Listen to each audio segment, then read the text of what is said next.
Hi there, we are the Boiler League of Tag, and we're doing another loadout video. Now, who the heck are you? My name is Ariel. I am the current standing president of the Boiler League of Tag. And I'm not. Yet. Oh, okay. How long have you been nerfing, Ariel? Probably about 4 years since I started freshman year of college. Alright. And is that how long you've been, like, nerfing in general, or just modding? Tell us a little bit about that. Actually a little bit of both. I've always been interested in the hobby, in the sport, but for some reason, my mother never allowed us to have these kind of toys in the house when I was a kid. That is tragic. I know, and it breaks my heart. But so I never really got to play with them a whole bunch as a kid, which is unfortunate. But I was super excited to come to Purdue because one of the reasons is because I heard about the club, and I was like, I want to do that. That sounds like a good time. Thing is, everyone wants to do HVZ. They just need to do it. They just need to do it. It's not hard.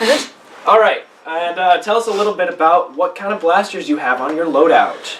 Okay, so I pretty much just carry 3. I just finalized my loadout pretty recently with the final edition of the sidearm here. I run modified Alpha Hawk, modified Barricade, and a modified Modulus Ion Fire.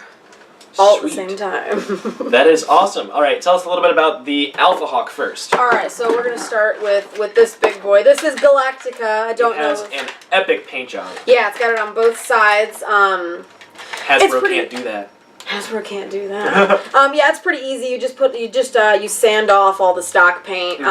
You put on, I think I put 3 layers of black on, and then you cover it with a layer or 2 of purple glitter paint.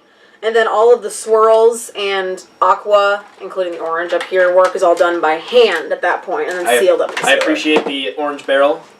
Right. This one's especially difficult to orange tip because it doesn't have a nice, it doesn't have something you can just not paint. You have to paint another orange tip onto it. Right. I mean, it ended up looking cool. It's kind of sunburst looking. Yeah, so I kind of dig it. I dig it. Right. All right. We'll get to the Barricade last. So now tell us about the Ion Fire. This is the newest edition. I carry this bad boy in a carpenter's holster, actually, on my waist. Found it at Menards for like super cheap. Really, really useful. Do we have that? Yes, we do. Yeah. It's a simple carpenter pouch. It has a large enough dump pouch for darts. It's a little bit inconvenient because the darts do like to bounce out. But you got your ion. It fits in rather nicely. Of course, it's not going to do it now, but it fits in rather nicely right here. It doesn't really go anywhere. It's pretty nice. I can pull it out pretty fast once you get used to it.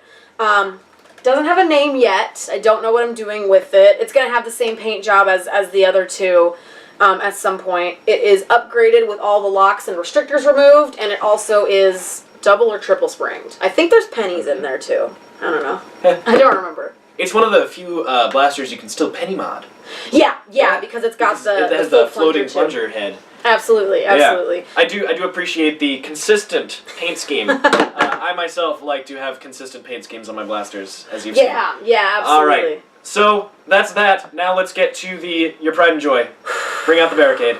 So it's become a love-hate relationship. This is Nova. She is my precious baby, but she also doesn't like to do what I say. Like most everyone I come into contact with, you know.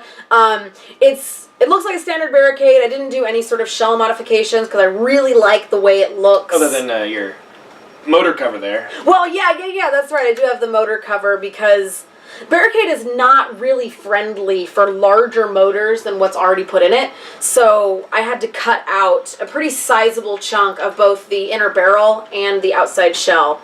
And it leaves all the wires exposed, and it looks gnarly, and it's not good to have all your stuff hanging out. So you put a nice plastic motor cover on there. It's a smiley face.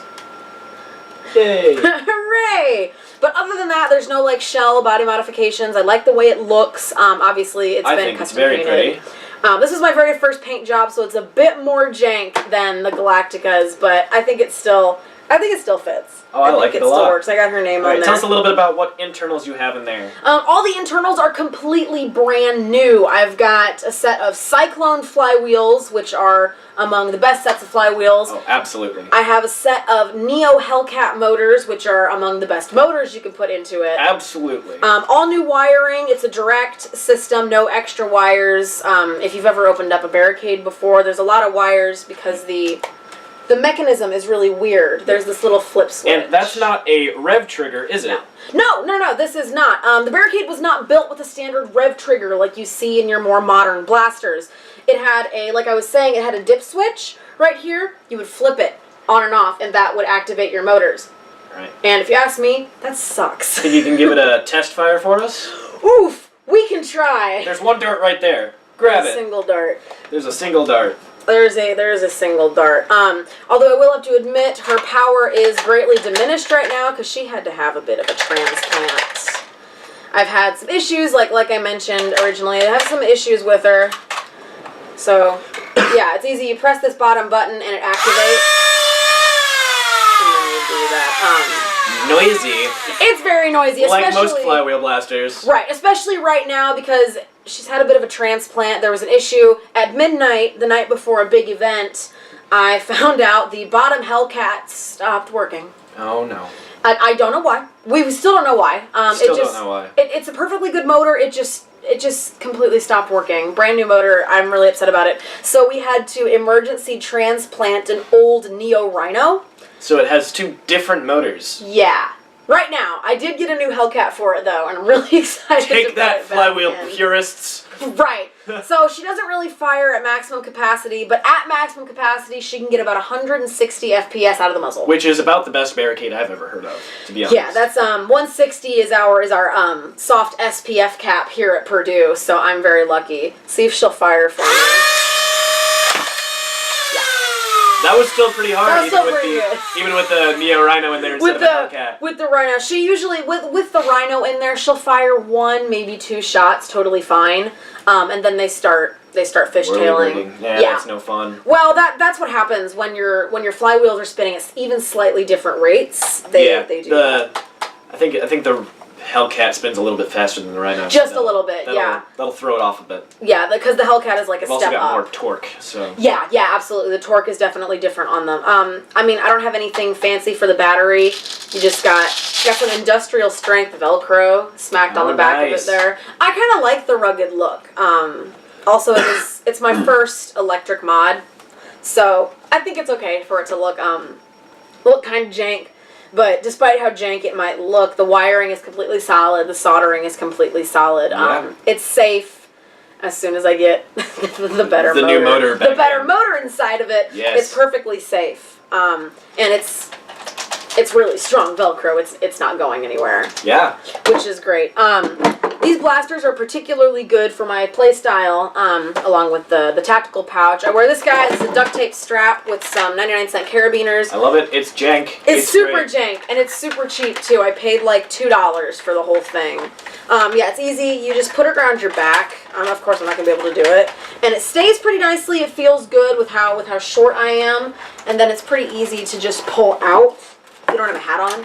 Yeah. So tell me, why'd you go with the Barricade rather than a Strife or something of that nature? Well, originally it was just because the Barricade was what was available at the time. Okay. We had some secondhand blasters available here at school, and I was like, hey, I've never seen that before. I think I want to have it. And then I got it, and I realized it actually works for my playing style. It's got a 10-dart cylinder in here, so it's not mag-fed like a Strife would be. But I don't play up front. You'd think with something with this amount of power and this amount of fire that you play up front, you play offensive. But I'm kind of a weenie. So I kind of play middleman in between attack and defense. I play opportunistic. Okay. And I like, since I don't own a lot of darts myself, I've donated them all to the club, I play scavenger.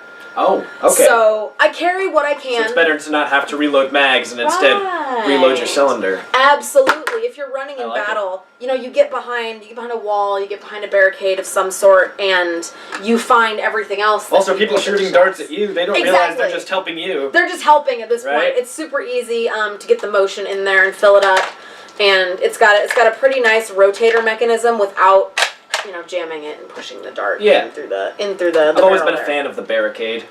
I don't know. I've mentioned it. I sound like a broken record. I love the look of it. The way that the shell is set. Oh, yes. And how you can see the cylinder coming out on this side, and it's the same like insert for the barrel. I just really, really like the look of it and the colors of it in OG yellow and orange are really nice too. Yeah. So even if you didn't paint it, I still think it looks pretty cool. It's pretty menacing, especially something. It's a step down from say a Strife, Right. which is MagFed and. So tell me, what plans do you have for your loadout in the future? Well, I'm currently working on getting an upgrade spring for the Galactica. Alpha Hawk internals are really finicky. They really are. They're incredibly finicky. I have put probably 5 or 6 different springs in here to try and make it better, but the frequency of the springs is always just a touch too much, and it won't catch. It just straight up refuses to catch no matter what I do to it.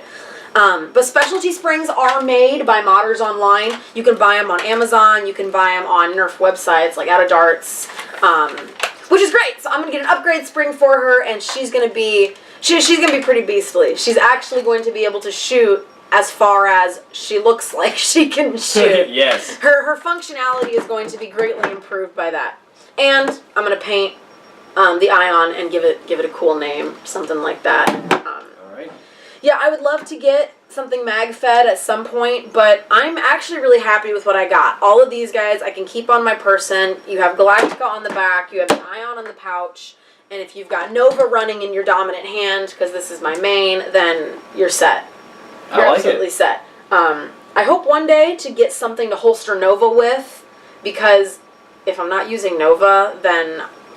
What do you do with it? Yeah, right. You don't want to put it on the ground. I mean, it's got a friggin' lipo just sitting on it. I'm not going to set that on the ground, So, yeah, I'd say just some cosmetic upgrades, some basic internal upgrades, and just getting better at holding all of it in one place at one time. Awesome. So it's easier to run. Well, thank you for sharing. I look forward to seeing you on the battlefield, and I look forward to seeing you guys at all of our BLT events. Bye-bye. That's it. That's the end.